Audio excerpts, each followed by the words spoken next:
Assalamualaikum dan selamat sejahtera. Apa khabar murid-murid? Cikgu harapkan murid-murid semua sentiasa berada dalam keadaan sihat, gembira dan ceria. Okey, bagaimana PDPR murid-murid pada hari ini? Adakah berjalan dengan lancar seperti yang dirancang? Cikgu harapkan murid-murid sudah mula bijak menyesuaikan diri dalam keadaan PDPR. Baiklah, cikgu nak tanya, jika diberi pilihan, adakah murid-murid lebih suka untuk belajar di sekolah secara bersemuka ataupun secara PDPR? Okey, rata-rata yang cikgu dengar, murid-murid lebih seronok, lebih suka untuk belajar di sekolah. Bukan apa? Kerana murid-murid lebih menjiwai untuk belajar di dalam kelas dengan keadaan yang boleh bersemuka secara dua hala yang lebih berkesan, dengan kelengkapan yang ada dan juga dengan kawan-kawannya yang memberi semangat. Tetapi pada hakikatnya adalah murid-murid tidak diberi pilihan. Yang ada sekarang adalah murid-murid perlu melalui PDPR. Jadi untuk hari ini cikgu ingin kongsikan dengan murid-murid tips seronoknya belajar dalam keadaan PDPR.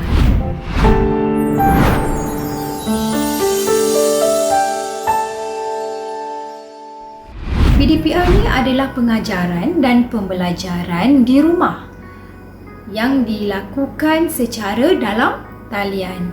Mungkin melalui pelbagai medium seperti Google Meet, Zoom, Microsoft Teams atau pelbagai lagi medium lain, mengikut kreativiti cikgu-cikgu itu sendiri. Untuk PDPR ni juga mungkin boleh berlaku dalam dua bentuk. Yang pertama secara live. Secara live ni maksudnya cikgu-cikgu akan bagi tarikh, bagi masa, bagi pautan link dan murid-murid perlu masuk di dalam link tersebut untuk meneruskan proses pembelajaran itu secara bersemuka tetapi secara dalam talian lah.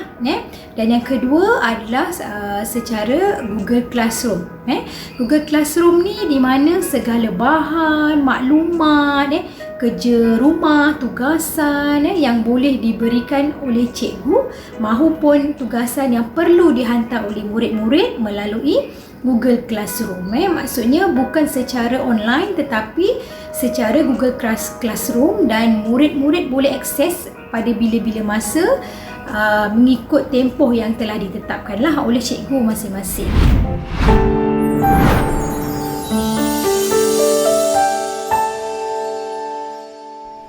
Yang pertama, persiapan yang rapi. Untuk persiapan yang rapi, cikgu kategorikan kepada 3 perkara. Maknanya persiapan dari segi fizikal, mental dan emosi. Dari segi fizikal, secara fizikalnya persiapan iaitu dari segi kelengkapannya, peralatannya, perkakasannya seperti buku-bukunya, alat tulis. Adakah murid-murid dah buat persiapan buku apa yang perlu ada?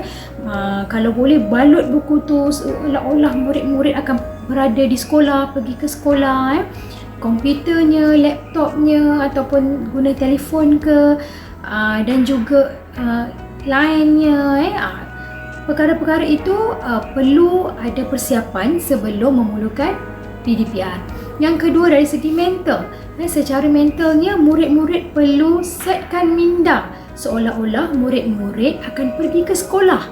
Walaupun PDPR hanyalah di depan komputer, laptop ataupun telefon, tetapi murid-murid perlu setkan minda seolah-olah murid-murid akan seronok, akan bersemangat untuk pergi ke sekolah. Dari segi emosinya juga, murid-murid perlu merasakan, menjiwai bahawa semangatnya murid-murid akan ke sekolah walaupun ketika itu murid-murid hanyalah PDPR. Apabila persiapan ini ada di dalam diri murid-murid, maka akan tercetuslah keseronokan untuk berhadapan dalam suasana PDPR. Yang kedua, pengurusan jadual waktu. Jadual waktu ni ada dua. Yang pertamanya jadual PDPR dan yang keduanya buat jadual rutin harian.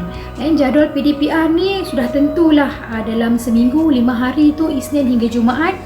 Jadual PDPR ni daripada pagi sampai tengah hari. Kalau ada sekolah agama daripada petang pukul 2 ke atas hinggalah pukul 5 dan sebagainya, bergantung kepada jadual yang diberikan oleh sekolah. Jadi jadual rutin pula sudah tentulah untuk hujung minggu ataupun selepas PDPR. Apabila jadual waktu ini ada, dia adalah sebenarnya memberi satu panduan ataupun satu kemudahan untuk murid-murid lebih selesa ataupun lebih bersedia untuk berhadapan dengan PDPR. Yang ketiga adalah sediakan tempat belajar yang lebih kondusif. Kondusif yang cikgu maksudkan ini bukanlah tempat yang mewah ataupun tempat yang eksklusif dan sebagainya.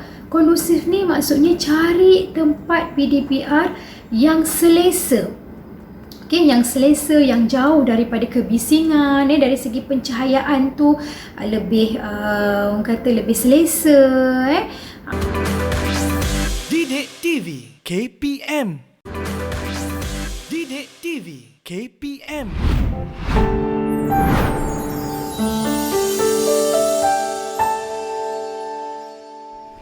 Yang keempat adalah pengurusan masa yang betul. Pengurusan masa yang betul bermaksud murid-murid perlu gambarkan seolah-olah murid-murid akan ke sekolah.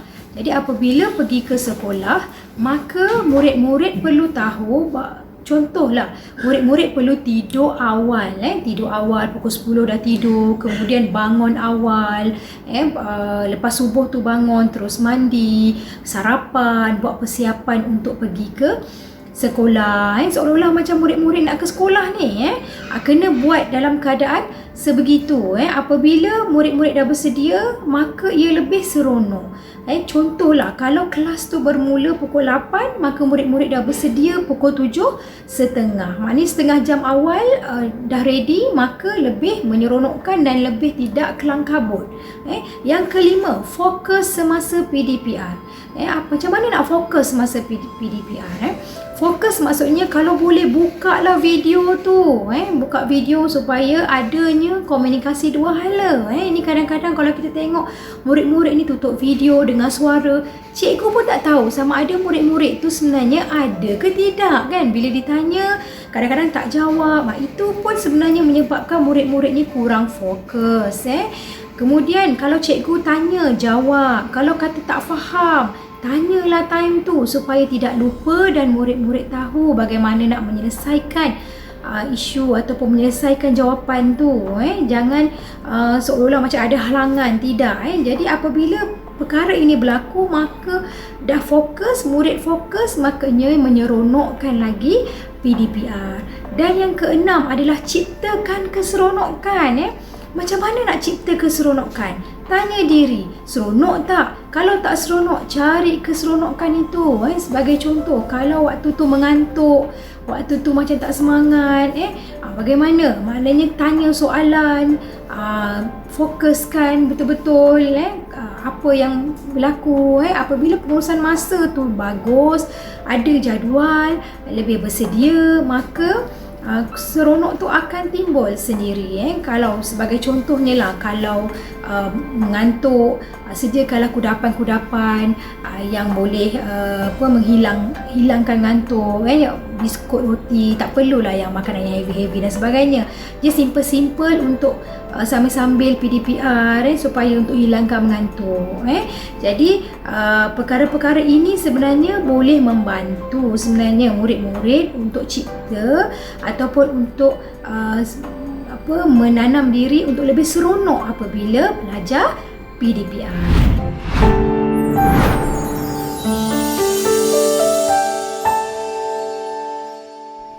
Yang pertama, sukar belajar secara dua hala. Sudah tentulah komunikasi antara dua hala tu sukar dicapai berbanding murid-murid belajar secara bersemuka.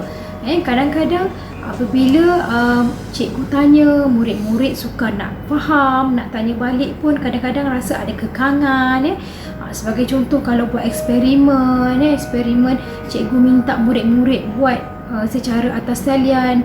Benda-benda macam ni amat menyukarkan sebenarnya untuk murid-murid berhadapan dengan PDPR. Jadi persoalan itu sebenarnya menjadi satu kesukaran murid-murid untuk lebih bertanya dengan cikgu, untuk lebih memahami ataupun lebih selesa dalam keadaan untuk belajar PDPR. Yang kedua, gangguan persekitaran. Sudah tentulah bila belajar secara dalam talian ini, macam-macam gangguan. Sebab belajar pun di rumah, nama pun belajar di rumah. Dekat rumah ni macam-macam orang ada. Ada adik-beradik lah. Jadi dalam suasana begitu, kadang-kadang dengar adik bergaduh lah, dengar mak cakap lah, dengan TV dan sebagainya lah. Jadi perkara-perkara ini berlaku menyebabkan PDPR ni dia agak sukar kerana gangguan seumpama ini. Yang ketiga adalah gangguan capaian internet dan juga alat peranti. Sudah tentulah perkara ini sangat penting dalam proses PDPR. Kerana apa? Kerana itulah medium untuk murid-murid belajar secara dalam talian. Jadi apabila kadang-kadang kita tahu kadang-kadang wifi kita rasa dah okey, tapi dalam keadaan yang tidak dijangka, tidak disangka-sangka, tiba-tiba pula time nak PDPR, internet line pula slow. Sebab apa? Sebab abang pakai, kakak pakai, adik pakai. Jadi perkara-perkara ini memberi gangguan, kesukaran dan kekangan semasa di dalam PDPR. Dan yang terakhir, boring, letih dan juga bosan. Cikgu faham bila kita dalam keadaan PDPR, ambil masa berjam-jam, kalau ada rehat pun mungkin setengah jam ataupun 1 jam, kemudian sambung lagi, menyebabkan murid-murid rasa mudah bosan, rasa penat. Penat sebab asyik mata ni asyik memandang direct kepada komputer, laptop ataupun telefon tu untuk fokus. Tapi apabila keadaan ini berlaku, benda-benda ini menyukarkan, memberi kekangan dalam PDPR dan murid-murid pun akan mudah letih. Jadi cari cara bagaimana nak mengurangkan risiko-risiko itu. Sebagai contoh, mungkin boleh minta cikgu rehat sekejap, ataupun murid-murid bangun sekejap, senaman sikit, regangan sikit, supaya tidak terlalu letih. Kerana apa? Kerana bila kita menghadap komputer ataupun laptop tu, kita direct mata kita, badan kita bila tak bergerak, itu yang menyebabkan kita akan mudah letih dan akan cepat bosan. Didik TV KPM. Didik TV KPM.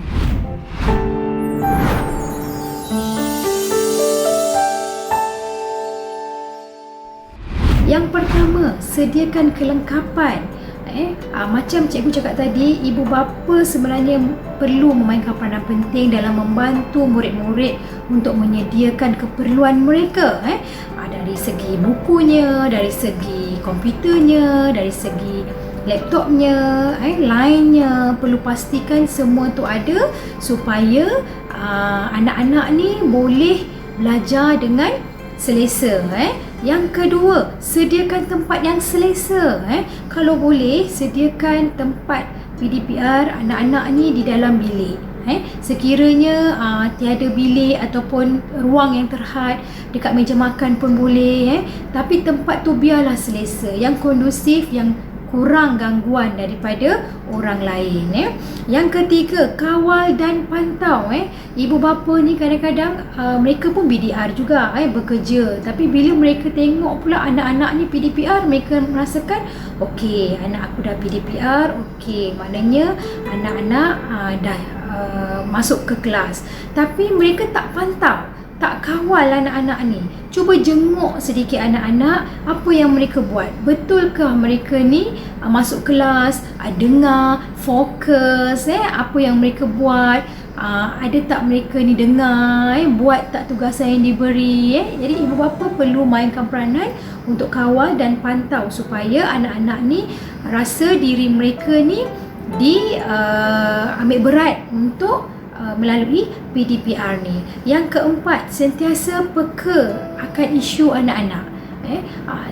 Cikgu percaya bahawa setiap sekolah dia akan ada grup WhatsApp sendiri dalam kelas untuk memantau perihal anak-anak ni lah, dari segi kerja rumahnya, maknanya komunikasi medium antara penyampaian antara ibu bapa dan juga cikgu-cikgu ni. Jadi dekat situ cuba ibu bapa ni perlu peka lah apa isu-isu. Mungkin cikgu bagi arahan, okey, PDPR untuk mata pelajaran matematik, murid-murid perlu sediakan buku log contoh. Jadi ibu bapa perlu peka, adakah pastikan adakah murid-murid ni dah sediakan buku tersebut, ataupun subjek pendidikan seni perlu sediakan pelbagai alatan, adakah anak-anak tu dah sedia peralatan tersebut.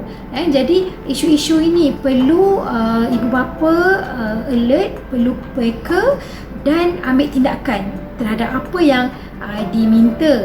Maknanya sama-sama memberi dan juga menerima, sama-sama bekerjasama di antara ibu bapa dan juga guru-guru ni, cikgu-cikgu ni, supaya dapat memastikan anak-anak ataupun murid-murid ni lebih seronok untuk PDPR.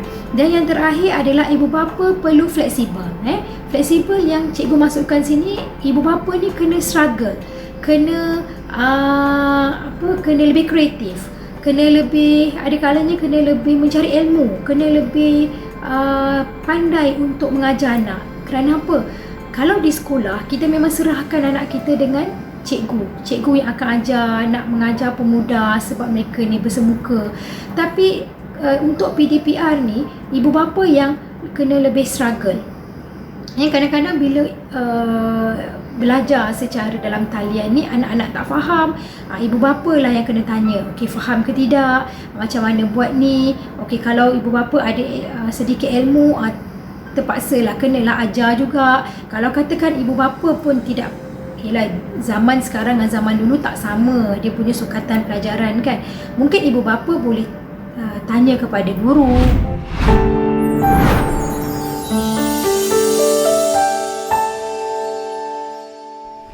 Yang pertama, merancang jadual waktu yang optimum.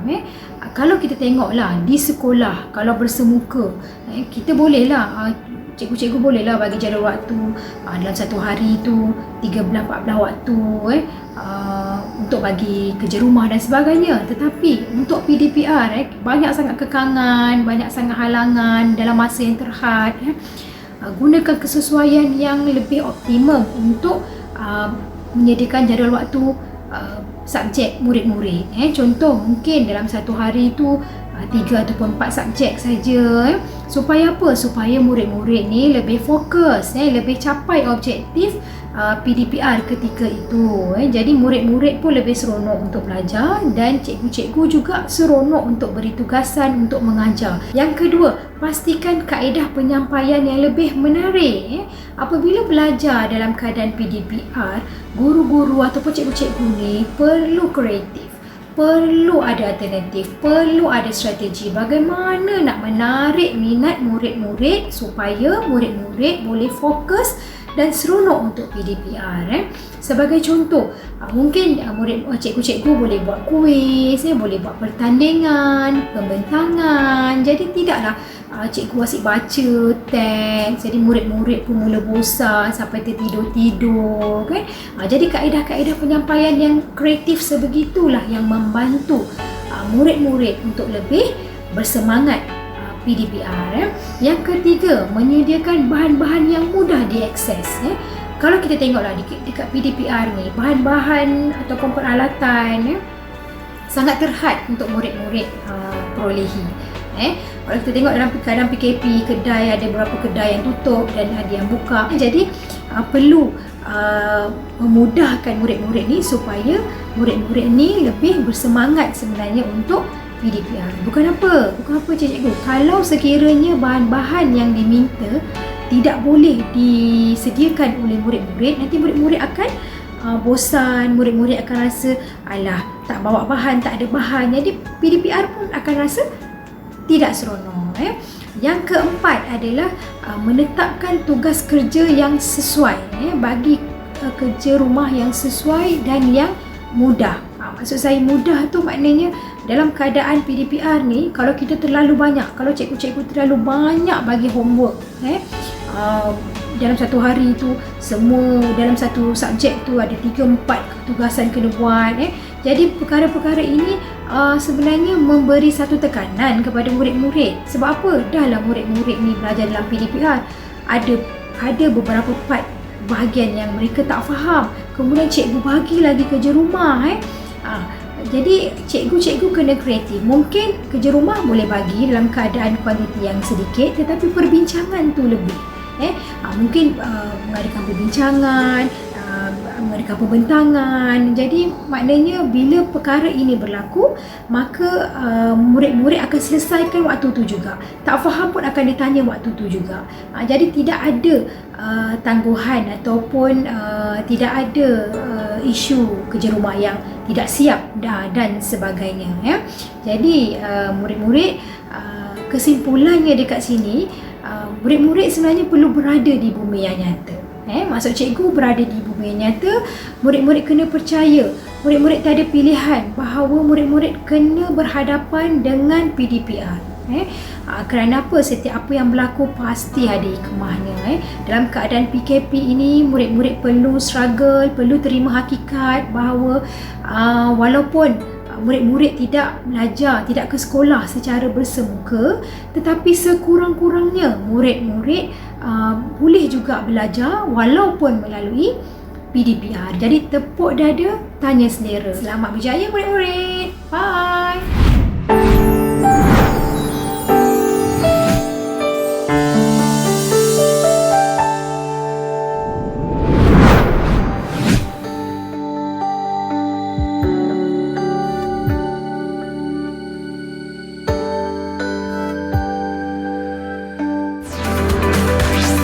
Didik TV KPM